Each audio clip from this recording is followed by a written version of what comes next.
नीति आयोग के लिए नई टीम का गठन हो गया है। मोदी सरकार के 2 कार्यकालों से दूसरी बार एनडीए के सहयोगी दलों की नीति आयोग में एंट्री ली है।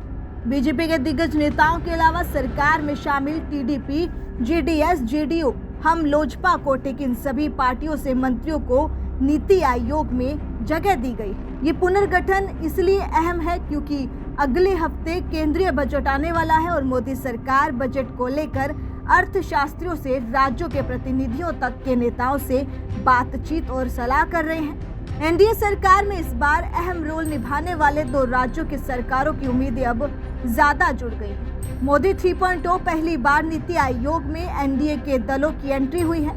इसके अलावा सत्ता में पार्टनर्स की भागीदारी का मतलब ये है कि पिछले 2 कार्यकाल से अलग बीजेपी के अलावा अब बाकी के दलों की भी नीति निर्धारण में भूमिका होगी।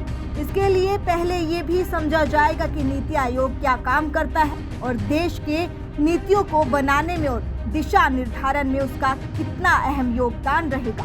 नीति आयोग की टीम में कृषि मंत्री शिवराज सिंह चौहान को रक्षा मंत्री, गृह मंत्री और वित्त मंत्री को आधिकारिक सदस्य बनाया गया है। पिछली बार नरेंद्र सिंह तोमर के बराबर कृषि मंत्री के आधिकारिक सदस्य के रूप में नीति आयोग की टीम में शामिल हुए थे। यही नहीं बल्कि इसके साथ साथ पिछली बार पीयूष गोयल और अश्विनी वैष्णव विशेष भी प्रमुख सदस्य थे, लेकिन इस बार दोनों को शामिल नहीं किया गया। उनकी जगह सहयोग दलों के सभी वरिष्ठ मंत्रियों को जगह मिली है। यह मोदी 3.0 में सहयोगी दलों के बढ़ते महत्व को भी दिखाता है। नीति आयोग केंद्र सरकार का एक प्रमुख थिंक टैंक और नीति निर्माण संस्था है।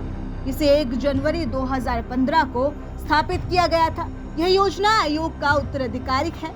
नीति आयोग देश के विभिन्न क्षेत्रों और विषयों में नीतियों और कार्यक्रमों के निर्माण में सरकार की सहायता करता है, राज्यों के साथ मिलकर काम करता है और उन्हें विकास योजना और कार्यक्रमों में सहायता प्रदान करता है। विभिन्न सरकारी योजना और कार्यक्रमों की निगरानी और मूल्यांकन करता है ताकि उनकी प्रभावशीलता सुनिश्चित की जा सके। इसके साथ ही अंतर्राष्ट्रीय स्तर पर प्रभावी और सफल नीतियों और प्रथाओं को भारत में लागू करने के लिए सुझाव भी देता है। नीति आयोग में सहयोग दलों की भूमिका महत्वपूर्ण मानी जाती है क्योंकि नीति आयोग विभिन्न हितधारकों के साथ मिलकर काम करता है ताकि समावेश और सतह विकास को प्राप्त किया जा सके। इन सहयोगी दलों में सरकार के विभिन्न विभाग, राज्य सरकारें, उद्योग जगत, शिक्षा संस्थान, थिंक टैंक, गैर सरकारी संगठन यानी कि एनजीओ और निगरानी समाज शामिल होते हैं। सहयोग दल नीति निर्माण प्रक्रिया में सक्रिय रूप से हिस्सा लेते हैं। उनकी विशेषज्ञता और अनुभव